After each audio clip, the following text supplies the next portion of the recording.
The scream cut through the ballroom before anyone realized it wasn't part of the music. At the Langford estate in Beverly Hills, crystal chandeliers trembled as heads snapped toward the glass doors. Guests froze mid-conversation, champagne flutes hovering inches from lips, when the bride appeared, running. Before we continue, take a quick second to support the channel.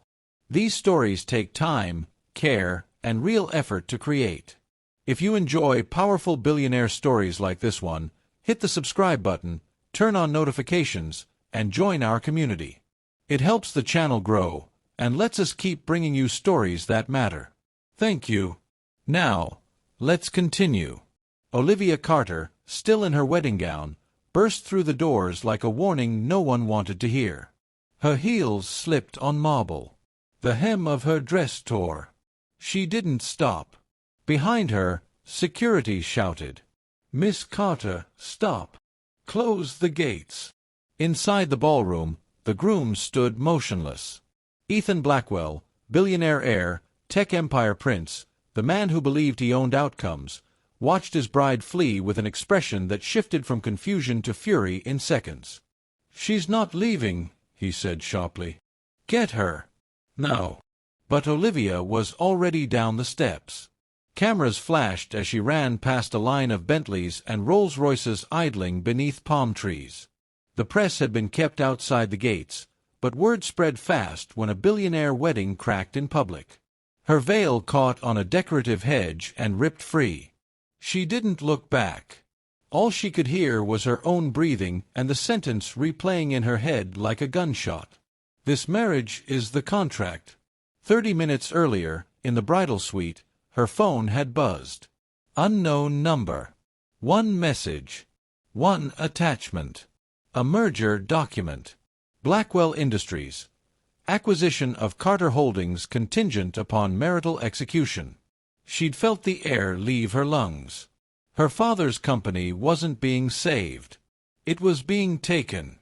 And she was the collateral. Now, outside the estate gates, headlights swept the street. Traffic moved slowly along Sunset Boulevard, unaware that a billionaire deal was collapsing behind them. Olivia saw a yellow taxi stopped at the curb, driver waiting patiently. She ran straight for it. The door flew open. She threw herself into the back seat. "Drive," she gasped. "Please, drive." The driver didn't hesitate. The taxi surged forward just as security reached the curb, hands outstretched, too late. Ethan Blackwell stormed outside seconds later, tie loosened, jaw tight. "Track that cab," he ordered. "I don't care how. I want her back." His head of security hesitated. "Sir, traffic cams." "I own half of them," Ethan snapped. "Move." The gates slammed shut behind him as the taxi disappeared into Los Angeles traffic. Inside the cab, Olivia shook violently. Her dress was ruined. Her hands were numb. Her phone vibrated non-stop in her lap. Ethan. 14 missed calls. She ignored them. The driver's eyes met hers briefly in the rear-view mirror. Focused. No shock at the dress, the diamonds, the panic. "Where to?" he asked. Her throat tightened. She didn't have an answer. Anywhere Ethan Blackwell couldn't reach felt impossible. "Just go," she whispered. The taxi turned onto La Cienega Boulevard, then merged smoothly into traffic like it belonged there. Olivia hugged herself, suddenly aware of how exposed she was. "Who are you?" she asked. "Jack Miller," the driver said. "And you made the right call getting in." Her phone buzzed again. This time, a message. "You're embarrassing yourself, Olivia. Come back now." Another message followed instantly. "Your father isn't answering because I told him not to." Her chest seized. Then a photo appeared. Her father, Richard Carter, bound to a chair, face bruised, a man's polished shoe visible at the edge of the frame. "Last chance." Olivia made a sound that wasn't quite a scream. "He has my dad," she said, shoving the phone forward. "He has him." Jack's jaw tightened, the first crack in his composure. "Where was this taken?" "I don't know." Jack didn't ask why. He reached under the seat and pulled out a second phone. Sleek, encrypted, nothing like a driver's burner. He made one call. "They moved early," he said. "Warehouse, probably portside. Blackwell security." Silence on the line. Then, "I'm with her." He hung up and merged onto Interstate 110, heading south. Olivia stared at him. "You're not a taxi driver." Jack didn't deny it. "Ethan Blackwell doesn't kidnap people himself," he said. "He pays others to do it and assumes no one will challenge him." Her voice trembled. "Why are you helping me?" Jack's eyes stayed on the road. "Because men like Ethan confuse money with permission." Traffic thinned as they approached industrial zones. Olivia's phone lit up again, this time a call from an unknown number. Jack shook his head slightly. "Don't answer." She didn't. Instead, she watched the city change, luxury fading into warehouses, glass towers giving way to concrete and steel. "What happens now?" she asked. Jack exhaled slowly. "Now," he said, "Ethan learns he underestimated the wrong person." Her pulse raced. "You." Jack corrected her. "Us." The taxi sped forward, swallowed by the night. Behind them, at the Langford estate, Ethan Blackwell stared at security footage looping Olivia's escape, over and over, his confidence cracking for the first time. "She'll come back," he said, more to himself than anyone else. But somewhere deep down, he felt it. This wasn't a delay. It was a reversal. The freeway lights streaked across the windshield like broken stars. Olivia Carter pressed her palms against her knees, forcing her breathing to slow as the taxi moved south on Interstate 110, away from Beverly Hills, away from the life that had nearly swallowed her whole. She had escaped the wedding. She hadn't escaped the billionaire. Her phone buzzed again. She didn't look this time. Jack Miller noticed anyway. "He's escalating." "You sound like this isn't your first time dealing with someone like Ethan," Olivia said. Jack's jaw tightened. "It's not."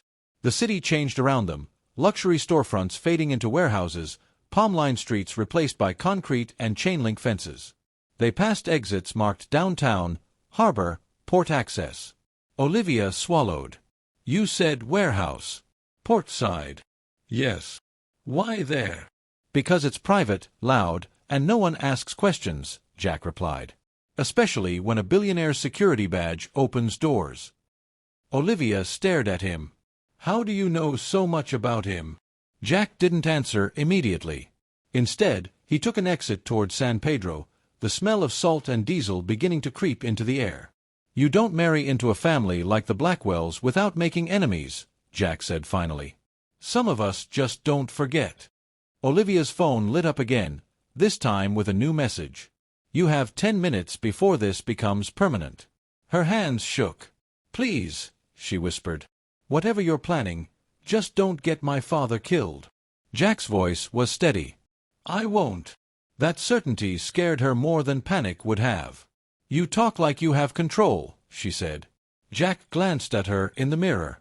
"I talk like someone who learned early what control actually costs." They turned onto a service road lined with shipping containers stacked like silent walls. Massive cranes loomed ahead, skeletal against the night sky. The port of Long Beach was alive with machinery and shadows. Jack slowed the taxi and pulled into an unmarked lot, shutting off the engine. "Why are we stopping?" Olivia asked, pulse racing. "Because Ethan is watching the obvious exits," Jack said. "And because I need you safe." He reached into the glove compartment and handed her a small device. "What's this?" "GPS scrambler," he said. "Your phone, your dress, those earrings, everything you're wearing is traceable." Olivia stared. "Even the earrings?" "Especially the earrings." She yanked them out without hesitation, diamonds clinking into her palm. Jack opened the trunk, pulled out a dark jacket, and handed it to her. "Put this on. Hood up." "You keep supplies like this in a taxi?" she asked. Jack didn't smile. This isn't a taxi. Before she could ask more, headlights swept across the lot. A black SUV rolled in and stopped 10 feet away. The driver stepped out, late 30s, athletic build, sharp eyes. "Warehouse 17, the man said. "Confirmed. Richard Carter is inside. 2 guards. 1 supervisor." Olivia's breath hitched. "You said his name." Jack nodded. "That's Marcus." Marcus looked at Olivia, then back at Jack. "She good?" "She's strong," Jack said. "That'll be enough." Olivia's voice shook. "I don't understand. Who are you people?" Jack met her eyes fully now. People who don't like bullies with billion-dollar shields. He turned to Marcus. "Move." Marcus nodded and got back into the SUV. Jack turned back to Olivia. "You stay here." "No," she said immediately. "I'm not hiding." "This isn't a debate," Jack replied. "My father is in that warehouse because of me," Olivia shot back. "I'm not sitting in a car while men decide my life." Jack studied her, really studied her, for the first time. Not the dress. Not the fear. The spine. "Fine," he said at last. "But you do exactly what I say." They moved fast. The SUV rolled ahead, lights off. Jack guided Olivia along the edge of the lot, staying in shadow, the distant sound of cranes and engines masking their steps. Warehouse 17 loomed ahead, gray, windowless, guarded by 2 men near the loading bay. Jack spoke quietly into his earpiece. "On my mark." A moment later, the lights inside the warehouse flickered. 1 guard cursed. The other stepped away to check the breaker panel. That was the opening. Jack moved like someone who had done this before. Clean, efficient. 1 guard down silently. The second turned just in time to meet Marcus's fist. They slipped inside. The smell hit Olivia first. Oil, rust, sweat. Her father sat tied to a metal chair near the center of the warehouse, head hanging. "Dad," she whispered. Richard Carter looked up, eyes swollen but alive. "Olivia!" She rushed to him, hands shaking as Jack cut the restraints. "I'm here," she said, tears spilling freely now. "I'm so sorry." Richard pulled her close, weak but breathing. "You did the right thing." Jack's voice cut through the moment. "We need to move."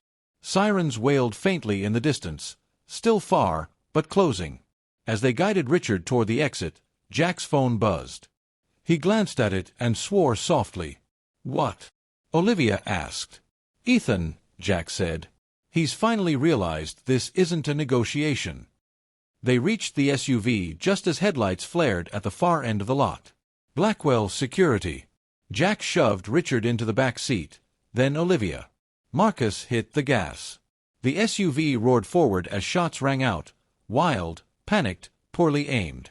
They burst onto the access road, tires screaming. Olivia clutched her father's hand as sirens grew louder, this time police. Marcus laughed once, sharp and breathless. Media tipped. "Blackwell's done." Jack's phone buzzed again, this time a news alert. "Breaking. Blackwell Industries under federal investigation." Olivia stared at the screen, stunned. "What did you do?" she asked Jack. He met her gaze, calm amid chaos. "I reminded the world who Ethan really is." The SUV sped toward the highway, blue and red lights filling the rearview mirror, but not chasing them. For the first time since the doors burst open at the wedding, Olivia felt it. The shift. The billionaire wasn't hunting anymore. He was being hunted.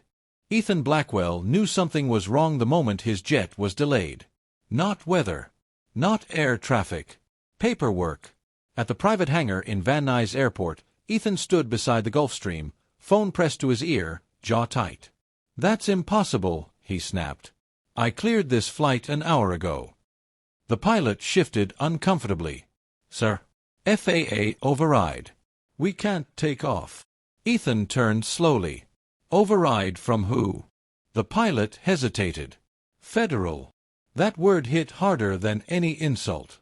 Ethan ended the call and dialed another number, his general counsel. Straight to voicemail. He tried the bank. Then his head of security.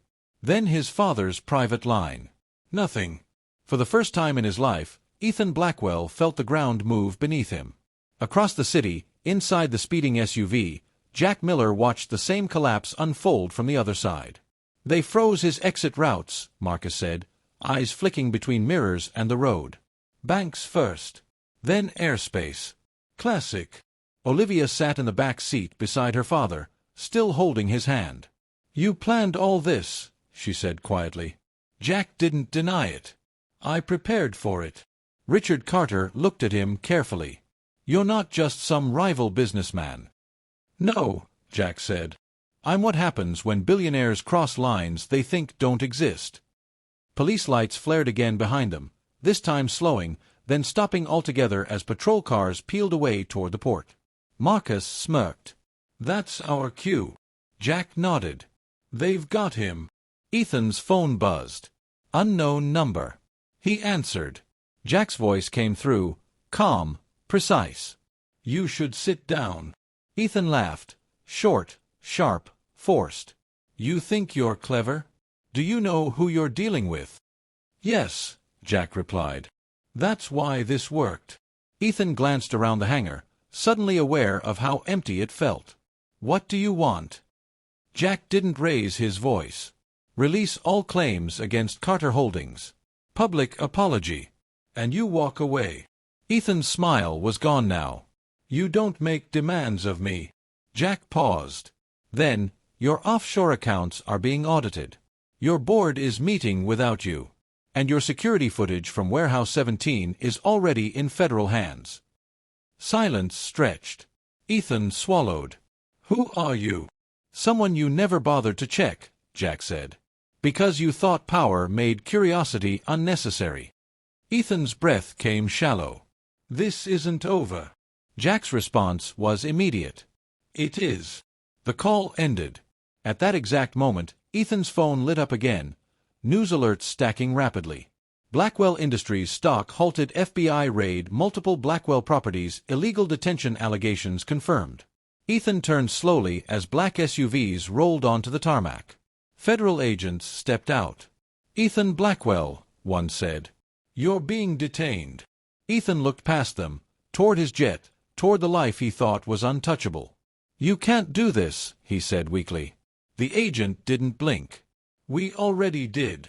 Handcuffs clicked shut. Morning came fast. Sunrise painted Los Angeles in soft gold as Olivia stood outside a secure medical center where her father was being treated. Jack leaned against a car nearby, phone in hand, scrolling calmly. "They're charging him," Olivia said, disbelief still in her voice. "All of it, kidnapping, coercion, fraud." Jack nodded. "Once one thread pulls, the whole suit unravels." Richard Carter emerged in a wheelchair, bruised but smiling faintly. "You saved us," he said to Jack. Jack shook his head. "You saved yourself. You just needed someone to block the bully." News vans lined the street now. Reporters whispered, cameras ready. Olivia looked down at her torn dress, then back up at Jack. "What happens to me?" Jack met her gaze.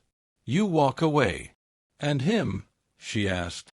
Jack's phone buzzed again, another alert. Ethan Blackwell denied bail. Jack turned the screen toward her. "That," he said, "is no longer your problem." Olivia exhaled deeply. For the first time since the wedding, since the deal, since the fear, her shoulders dropped. The city kept moving around them, traffic, sirens, sunlight.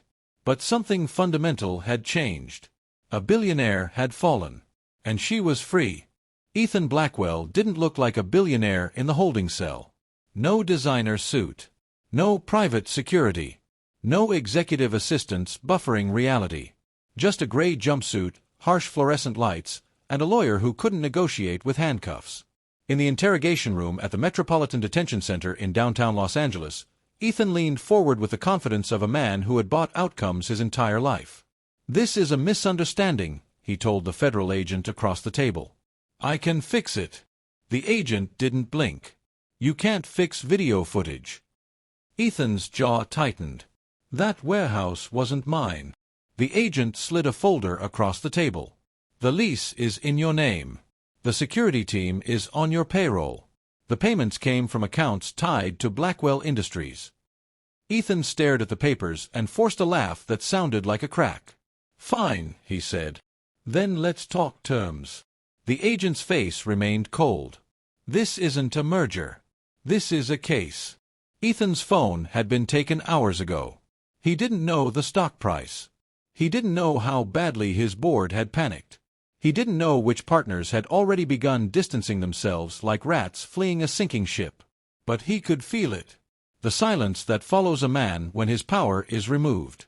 Ethan Blackwell had lived his whole life as noise, money, control, influence, until now. Now he was just a person in a room. And the world didn't have to listen anymore.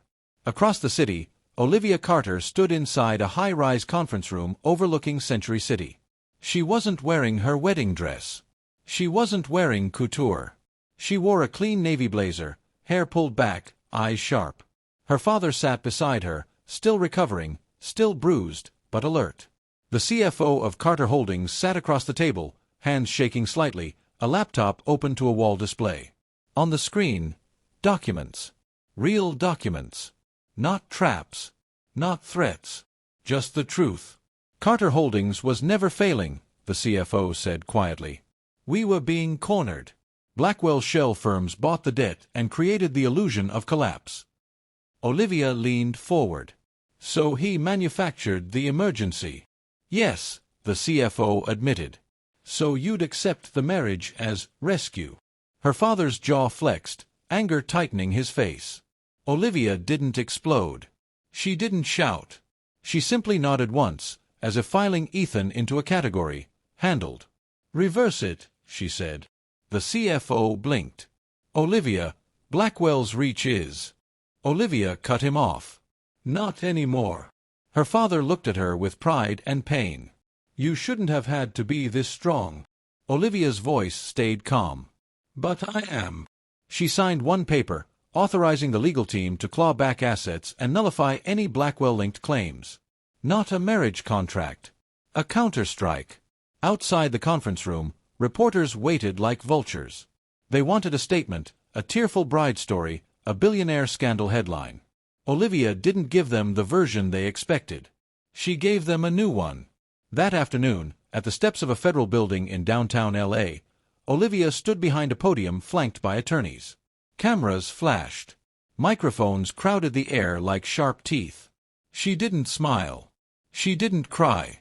She looked straight into the lenses like she knew exactly how power worked. My name is Olivia Carter, she said clearly. Last night, I left my wedding because I discovered it was being used as leverage to seize my family's company. Murmurs rippled through the press. She continued, steady. My father was unlawfully detained to force my compliance. Thanks to law enforcement and legal action, he is safe, and those responsible will be held accountable. A reporter shouted, Are you talking about Ethan Blackwell? Olivia didn't flinch. Yes, she said. I am. The crowd erupted. Questions, shouting, chaos. Olivia raised her hand slightly, and silence returned in pieces. One more thing, she said. This is not a love story. It is a warning. Money does not grant ownership over another person. Not today. Not ever. She stepped away from the podium without another word. No dramatic exit. No security escort show. Just control. Later, as the sun dropped low over the Pacific, Olivia stood on a quiet bluff in Malibu. The ocean stretched endlessly, indifferent to billionaires and scandals. A black SUV sat parked nearby. Marcus leaned against it, scanning the road out of habit. Jack Miller stood beside Olivia, hands in his pockets, looking out toward the horizon. You didn't have to do any of this, Olivia said softly. You could have stayed invisible. Jack shrugged. I'm tired of men like him thinking the world is a purchase. Olivia glanced at him. Who are you, really? Jack didn't answer quickly. The wind pushed her hair back, cool and clean. Finally, Jack said, My name is Jack Miller. That's the name I use when I want to move without noise. And the name you don't use? Olivia asked. Jack's eyes narrowed slightly, like he was measuring how much truth was safe. I used to sit in rooms like Ethan's, he said. I used to watch men do things because no one stopped them. Olivia turned fully toward him. So why stop him now? Jack looked at her then, direct, unguarded. Because you ran, he said. And most people don't. Olivia swallowed. I didn't feel brave. Jack's voice stayed low. Brave is doing it anyway. Her phone buzzed. A final news alert. Blackwell board removes Ethan. Assets frozen. Investigation expands. Olivia read it, then let the phone drop to her side. A long breath left her, like she'd been holding it for years. She looked back toward the ocean. So that's it. Jack nodded. That's it. Olivia's voice was quiet but certain. He thought marrying me would make me his. Jack's expression didn't change. He thought wrong. Olivia turned, walking toward the SUV, the sand crunching under her shoes. Then she stopped and looked back one last time at the road, the city, the world she'd escaped. I jumped into a taxi without knowing the driver, she said. Jack walked beside her. And it saved your life. Olivia's lips curved into the smallest smile.